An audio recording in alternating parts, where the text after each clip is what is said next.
I know it'll be a hard day as well, as we remember the victims of the van attack on Yonge Street 2 years ago. Together we mourn, and together we heal. Because just as Canadians were there for each other 2 years ago, we're there for each other today. Across the country, people are hanging tartan, blue ribbons and scarves from windows to honour those who died. With acts of kindness and donations, people are standing with families who are grieving. And tomorrow, with the virtual vigil, we will all have the chance to show the people of Nova Scotia that they are not alone. Pour les gens de la Nouvelle-Écosse, aujourd'hui sera une autre journée difficile. Face à une telle tragédie, ils font preuve d'une force incroyable. Et les citoyens de Toronto vivent également une journée difficile. Aujourd'hui, on se souvient des victimes de l'attentat perpétré le long de la rue Yonge il y a 2 ans. Ensemble, nous vivons ces deuils et ensemble, on va guérir ces blessures. These are tough times, but there is reason to hope. When it comes to COVID-19, what we're doing is working. And to continue on the right track, we need to be thinking not just about the next weeks, but about the next months. We need medium-term and long-term solutions. On that front, I can announce today that we're taking another step forward. We're putting in place an additional $1.1 billion for a national medical and research strategy to address COVID-19. This plan has 3 pillars: research on vaccines and other treatments, supports for clinical trials, and expanding national testing and modelling. Let me start with the first pillar, on research. Under this plan, we're investing close to $115 million for research into vaccines and treatments being developed in hospitals and universities across the country. This is on top of the funding we've already provided to support vaccine development in Canada. The second pillar of the plan is to make sure that once we have potential vaccines and treatments, we can test a wide range of options. Under this plan, we will invest over $662 million for clinical trials led by Canada. A vaccine is the long-term solution to this virus, but these drugs will take months to develop, test, fabricate, and roll out. So until we have something ready, we need to control the spread of the virus. And that's where the third pillar of this plan comes in. We're investing $350 million to expand national testing and modelling of COVID-19. This includes creating the COVID-19 Immunity Task Force. The task force will operate under the direction of a leadership group which will include Dr. David Naylor, Dr. Catherine Hankins, Dr. Tim Evans, Dr. Teresa Tam, and Dr. Mona Neiner. We are bringing together top health experts and scientists from leading institutions across the country. Canada's best and brightest will be working on serology testing, blood testing, to track and understand immunity to COVID-19.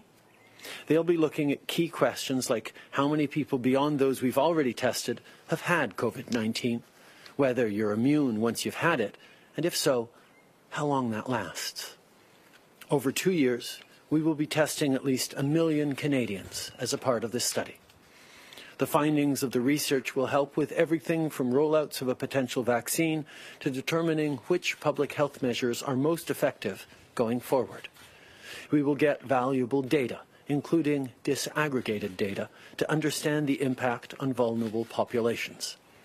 And we will also leverage new and existing lab capacity for research. The better we understand this virus, its spread and its impact on different people, the better we can fight it and eventually defeat it. While this vital research is happening, we're also staying focused on what we can do right now to control COVID-19 and get back to normal as soon as possible. Testing is key. We've now reached 20,000 tests daily, almost double where we were earlier this month. But testing must increase even further before we can reopen and restart our normal activities as a country. You've been doing your part by staying home and practicing physical distancing. It's working, and we can't afford to waste this progress. Aujourd'hui, j'annonce qu'on met en place une stratégie médicale et de recherche d'une valeur de 1,1 milliard de dollars pour lutter contre la COVID-19. Le premier volet de cette stratégie porte sur les vaccins et les traitements. On a investi près de 115 millions de dollars dans la recherche sur les vaccins dans les hôpitaux et dans les universités à travers le pays. Ça s'ajoute aux fonds qu'on a déjà alloués pour développer des vaccins ici au Canada. Le deuxième volet de notre stratégie consiste à s'assurer que lorsqu'on aura des vaccins et des traitements potentiels, on pourra tester plusieurs options d'utilisation possibles. On va donc investir près de 662 millions de dollars dans les essais cliniques. Et le troisième volet, c'est d'investir dans les tests pour modéliser la maladie. On est en train de mettre sur pied le groupe de travail sur l'immunité face à la COVID-19. Ce groupe de travail sera dirigé par le Dr David Naylor, la Dr Catherine Hankins, le Dr Tim Evans, avec l'appui de la Dr Tam et la Dr Niemer. Ils vont coordonner des tests sanguins qui vont nous aider à retracer le virus et à mieux comprendre comment on peut s'immuniser contre la COVID-19. Les conclusions de la recherche vont nous aider à faire plusieurs choses, que ce soit de rendre un vaccin accessible ou de déterminer quelles mesures de santé publique sont les plus efficaces et doivent être adaptées. Pendant qu'on mène cette recherche vitale, on continue de réfléchir à ce qu'on peut faire en ce moment pour contenir la COVID-19 et revenir à une vie normale aussi vite que possible. Les tests, c'est ce qu'il y a de plus important. On est rendu à environ 20 000 tests par jour à l'échelle du pays. Mais on doit continuer d'augmenter notre capacité à tester avant que la vie reprenne son cours. Right now, we're seeing terrible tragedies in long-term care facilities across the country. This is unacceptable. If you're angry, frustrated, scared, you're right to feel this way. We can do better. We need to do better. Because we are failing our parents, our grandparents, our elders, the greatest generation who built this country. We need to care for them properly. Canadians need to pull together. There have been requests for military assistance by both Ontario and Quebec, which of course we will be answering. Our women and men in uniform will step up with the valor and courage they have always shown. In the short term, we will be there with support so that provinces can get control of this situation. But this is not a long-term solution. In Canada, we shouldn't have soldiers taking care of seniors. Going forward, in the weeks and months to come, we will all have to ask tough questions about how it came to this. We will all have to do more to get through this terrible situation. En ce moment, on voit des tragédies épouvantables dans les CHSLD à travers le pays. C'est inacceptable. Si vous êtes fâché, frustré ou inquiet, vous avez raison de vous sentir comme ça. On doit faire mieux. Parce qu'on laisse tomber nos parents, nos grands-parents, nos aînés, les membres de la plus grande génération qui ont bâti notre pays. On doit s'occuper d'eux comme ils le méritent. Le Québec et l'Ontario nous ont demandé l'aide de l'armée. C'est ces demandes qu'on va accepter. Nos militaires iront prêter main forte, comme ils le font toujours. Mais il ne s'agit pas d'une solution à long terme. Au Canada, ce n'est pas nos militaires qui devraient prendre soin de nos aînés. Au cours des prochaines semaines et des prochains mois, on va devoir examiner comment on en est arrivé là. On va tous devoir faire plus pour traverser ces situations qui est absolument terrible. Tout le monde y met du sien pour traverser cette période. On fait tous partie de la même équipe. Pendant que nous faisons notre part, je sais que tout le monde va faire sa part. C'est ensemble qu'on va s'en sortir. C'est ensemble qu'on va revenir en force. Merci. Thank you, Prime Minister. We'll now go to the phone for questions. One question, one follow-up. Operator. Thank you. Merci. First question, Althea Raj, Huffington Post. Line open. Good morning. Yesterday you said you were going to continue working with the Finance Department and business associations to ensure that small businesses will get the support they need. Many self-employed individuals feel like they have been forgotten. They can't apply for interest-free loans because they have no payroll, and many have thousands of dollars in fixed costs every month, so the CRB changes really do nothing for them. They feel that your government has been more focused on employers and employees, and many face the real possibility of losing their businesses or going bankrupt. So could you tell us what changes you are envisioning for them? As we said from the very beginning, we worked on measures to help as many people as possible. We brought in targeted measures to help people who'd lost a paycheck, including people who were self-employed. We moved forward with a wage subsidy that ensures that people who can remain connected to their jobs while receiving 75% of their paycheck, up to $847 a week.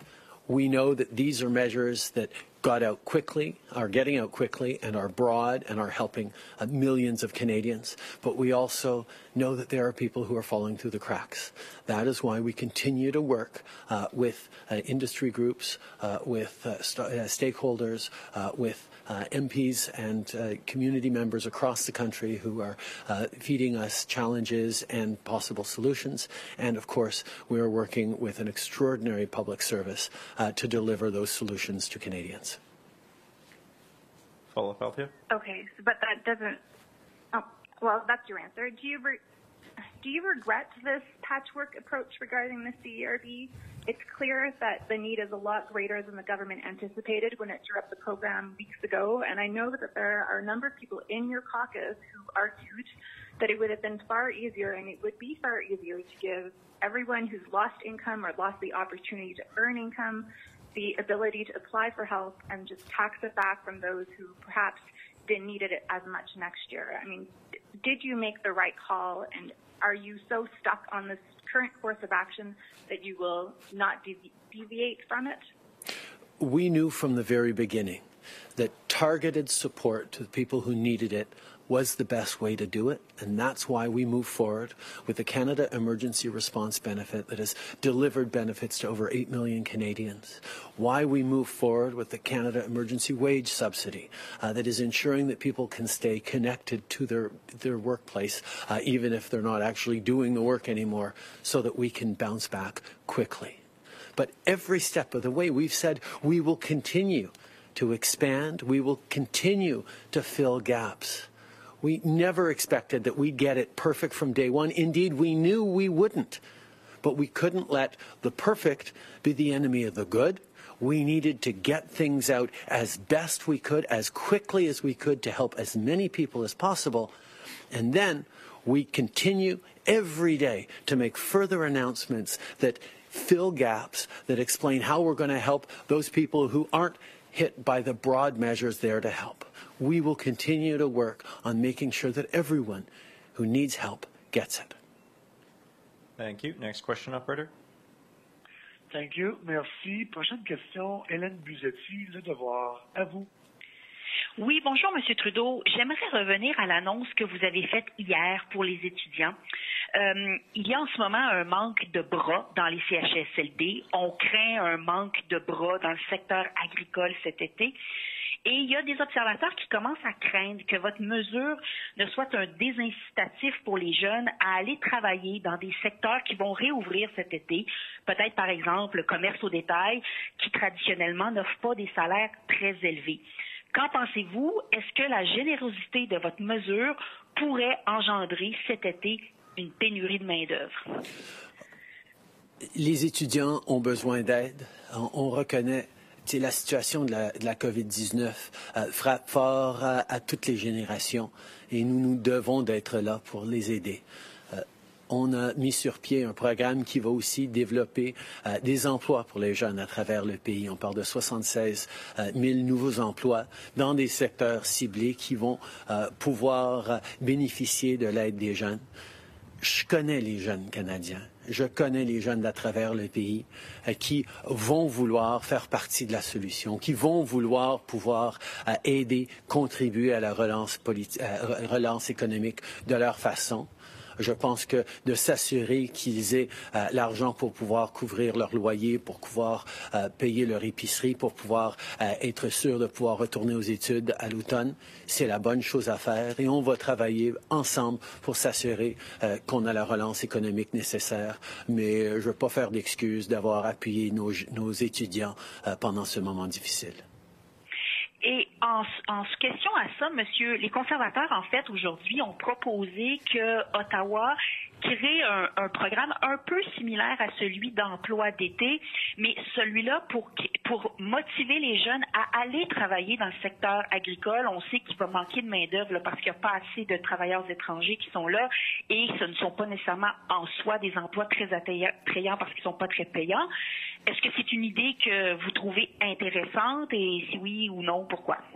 On voit à chaque année des jeunes qui sont intéressés par l'industrie agricole, par l'idée de retourner vers la terre. On a une génération extrêmement verte, intéressée dans ce qui est bio, organique, ce qui est agriculture. Je sais qu'il y a beaucoup de jeunes qui vont être intéressés. Il va y avoir des opportunités, une ouverture à les amener et on va créer des incitatifs et des programmes pour les diriger dans des secteurs utiles et importants. J'ai énormément confiance dans nos jeunes qui vont faire partie de la solution à cette crise par laquelle on passe. Merci. Prochaine question. Operator. Thank you. Merci. Next question, Ryan Tunnelty, National Post. Line open. Yeah, morning, Prime Minister. I'm wondering, there are a number of U.S. states that are starting to ease restrictions, opening up businesses again, starting as early as tomorrow. I'm wondering if you're concerned about jurisdictions that are so close to Canada easing their restrictions so much, even while in some cases their virus numbers are still going up.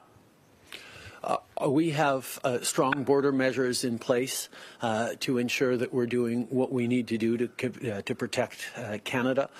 As provinces look at their own situation and how we can move forward on beginning to reopen our economy, I know that their decisions and our decisions will be informed by what is working and what is perhaps not working as well elsewhere in the world.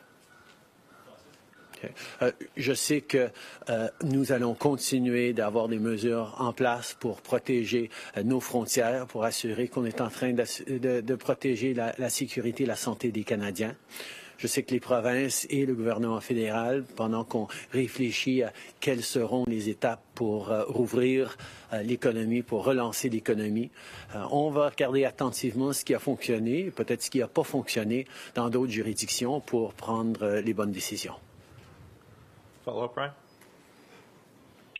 Yeah, I'm also wondering about the Federation of Canadian Municipalities is out today with a request for $10 billion in emergency funding because their revenues have fallen so steeply during this crisis. Are you starting to work with municipalities on a package for something like that? We recognize that levels of government across the country, orders of government across the country are facing distinct challenges. We've had a number of conversations with the provinces on their financial challenges. And as we know, municipalities are governed by the provinces. We will continue to work with the provinces, but we'll also continue to work directly with municipalities to make sure that Canadians get the services they need, get the support they need. Regardless of the orders of government, we all serve the same people, Canadians, and we need to work together to be there for them. Okay. Nous allons toujours travailler pour être là pour les Canadiens qui ont besoin des services et de l'appui pendant cette situation difficile. Nous respectons les compétences des provinces par rapport aux municipalités. Nous allons continuer de travailler avec les provinces sur la question des municipalités et, dans plusieurs cas, avec les municipalités directement quand c'est approprié. Thank you. One more question on the phone, please. Operator. Thank you. Merci. Prochaine question, Émilie Bergeron, Agence QMI. À vous. Oui, bonjour, Monsieur le Premier ministre. J'aimerais revenir sur l'aide apportée au Québec dans les CHSLD. Pouvez-vous clarifier, est-ce qu'on parle vraiment de l'envoi de 1000 militaires comme ça a été demandé? Et puis, vous parlez de leçons à retenir. Au niveau du Québec, qu'est-ce qui a été fait, mal fait finalement à ce niveau-là? Parce que ça fait des années qu'on parle de problèmes dans les CHSLD. D'abord, pour la demande d'assistance, comme on a répondu positivement aux 3 premières demandes que Québec nous a envoyées, on va répondre à celle-ci aussi. On est en train justement de travailler avec Québec pour voir exactement comment on peut aider de la meilleure façon. On a reçu la demande hier en soirée, donc on travaille avec eux pour coordonner la meilleure réponse dans les chiffres et dans les endroits nécessaires. Par rapport aux leçons qu'on a à apprendre, il va y avoir énormément de questions importantes à poser, à répondre dans les jours, les semaines et les mois et les années à venir sur comment on appuie nos aînés dans ce pays. Je pense que cette crise souligne qu'il y a des défis qu'il va falloir qu'on relève ensemble. Suivi? D'accord. Et si je comprends bien, donc, votre réponse, on n'est pas fixé encore sur le nombre de militaires qui vont envoyer. On ne sait pas si ça va être 1000. Et aussi, vous avez parlé il y a plusieurs jours déjà de l'envoi de bénévoles et d'une contribution de la Croix-Rouge. Combien de personnes supplémentaires pourraient être envoyées à ce niveau-là? On va être là pour aider. Les gens font face à une situation épouvantable et on va être là pour aider Québec à reprendre contrôle de la situation. C'est extrêmement troublant, c'est extrêmement désolant. On va être là avec des militaires, comme on a déjà 350, je pense, militaires sur le terrain dans les CHSLD à travers le Québec. On va en envoyer d'autres. On va travailler avec Québec. On va aider avec des bénévoles, avec de la Croix-Rouge, tout ce qu'on peut faire, on va être là les uns pour les autres. C'est ce qu'on fait entre Canadiens. On est là les uns pour les autres en moment de crise. On va être là pendant cette situation difficile. Hi, Prime Minister. Molly Thomas, CTV National News. The race for personal protective supplies allows for a way out of China. It's been 500 days since Canadians Michael Kovrig and Spavor were arbitrarily detained. Are you any closer to getting them released? And when was the last time they had a chance to meet with consular officials? We have been working extremely diligently on the issue of Michael Spavor and Michael Kovrig, who have been detained for 500 days in China.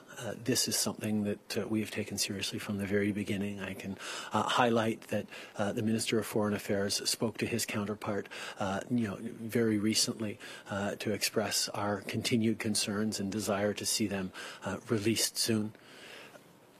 The COVID-19 crisis has the Chinese system in a position of not allowing consular visits, but we have been assured that they are in a facility in a region that is not particularly affected by COVID-19, although we are continuing to press both for more details and for better access. Also, Prime Minister, we've seen a spike in anti-Asian violence in different parts of our country. In BC, an elderly man with dementia was shoved out of a store by an assailant that brought up remarks about COVID-19.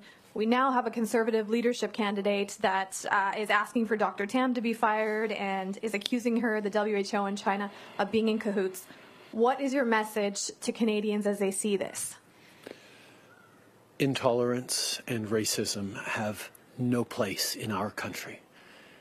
Canada has succeeded because of our diversity. It is one of our greatest strengths. And the millions of Canadians of all different backgrounds who are working together, many of them on the front lines to help their fellow Canadians, deserve better than this from all of us. We need to continue in our resolve to be an open, welcoming, respectful country. And I think all Canadians expect that of every politician. L'intolérance et le racisme n'ont pas leur place au Canada, certainement pas place dans nos discours publics. Notre pays est fort, pas malgré ses différences, mais à cause de ses différences. Et les gens de toutes sortes d'histoires et d'ethnies et d'origines travaillent les uns à côté des autres pour lutter contre la COVID-19, pour aider leurs proches et leurs concitoyens. Nous devons, pendant ces moments, de se rassembler et de ne pas accepter des propos intolérants. Prime Minister Janet Silver, Globe News. With one meatpacking plant already closed in Alberta and the NDP in that province calling on 2 more to be shut down, I'm just wondering, what is the federal government doing to protect Canada's food supply from the effects of COVID-19? And are you worried about federal inspectors going into these plants? We are, of course, very alert to the issue of food supply in Canada. Food security for Canadians is a continued essential priority. We will work with the agricultural industry.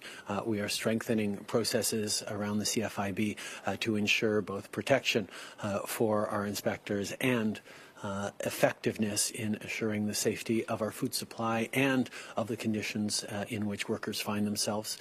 We will continue to work with provinces and various jurisdictions to ensure that we are making sure that Canadians get the food that they need. And in terms of vaccines, you announced earlier funds for vaccine development. I'm wondering if your plan is to have vaccines manufactured here in Canada for Canadians.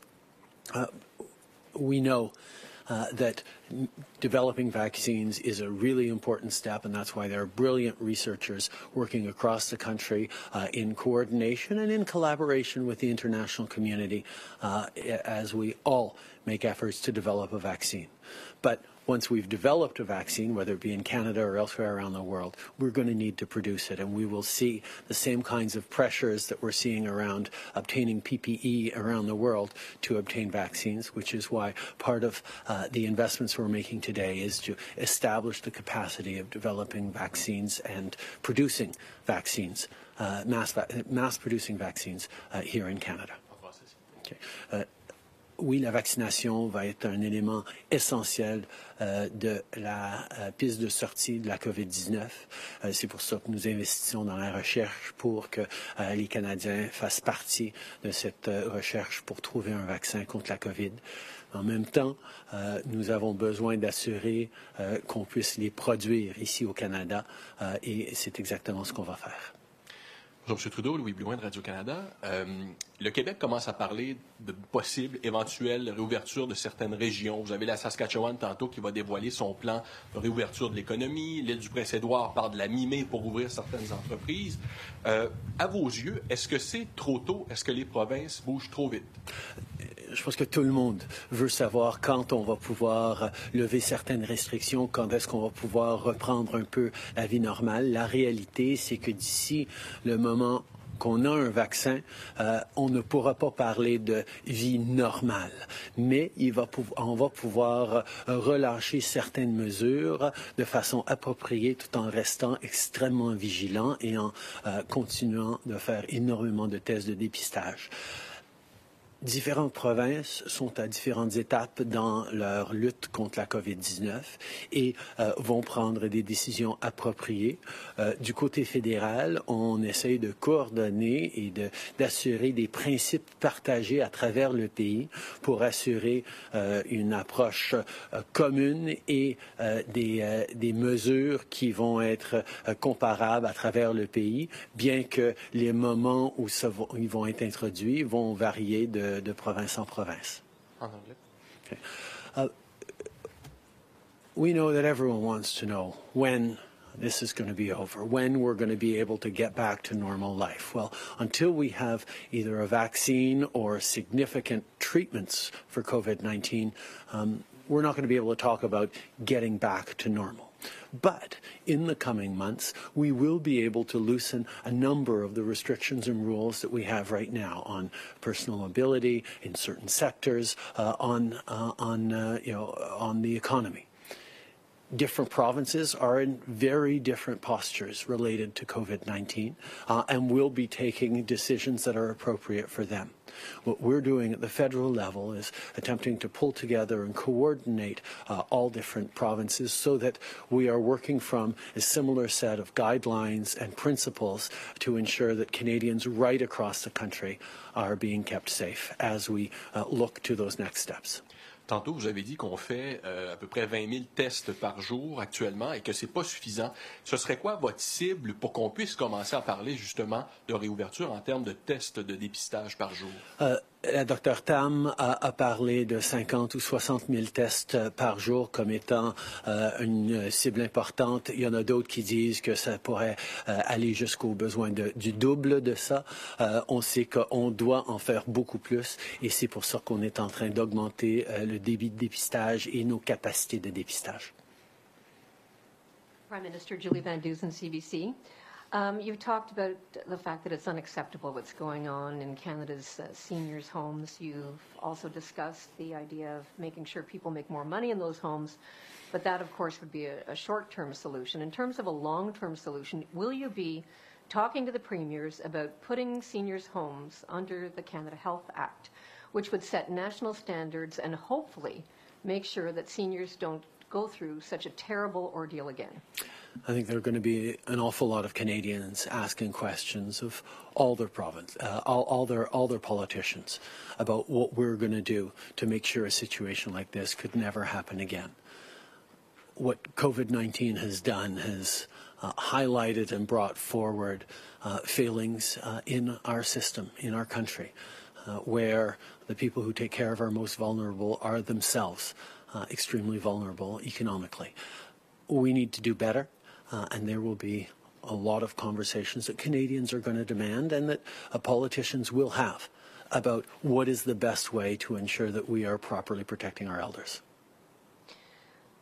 On the issue of the vaccine, which you've said in the past could take a year to 18 months, will we have to wait for a vaccine to hug our family and friends who are outside of our bubble? The process around reopening, the level of freedom we'll have to visit friends and to work and to go outside will depend on the decisions and the advice that scientists give us around how to keep ourselves safe. We know it may be a long while before a vaccine. There are discussions around treatments for COVID-19 that might work as well as a vaccine. I mean, we've been waiting for and looking for and searching for a vaccine for AIDS for decades now, and it still hasn't come. But there are treatments that mean quality of life for people with HIV have been massively improved. There are different ways of moving through. We will take the best ways we possibly can as we move forward. A vaccine, obviously, arriving soon would be the best solution.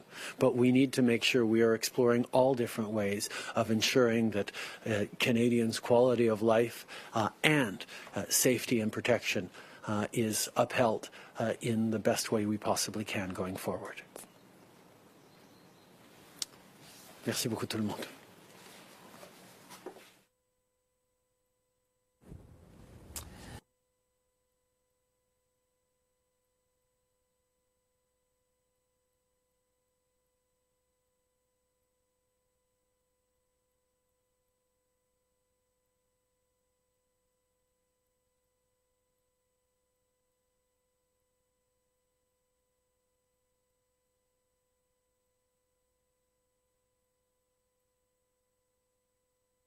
Our economy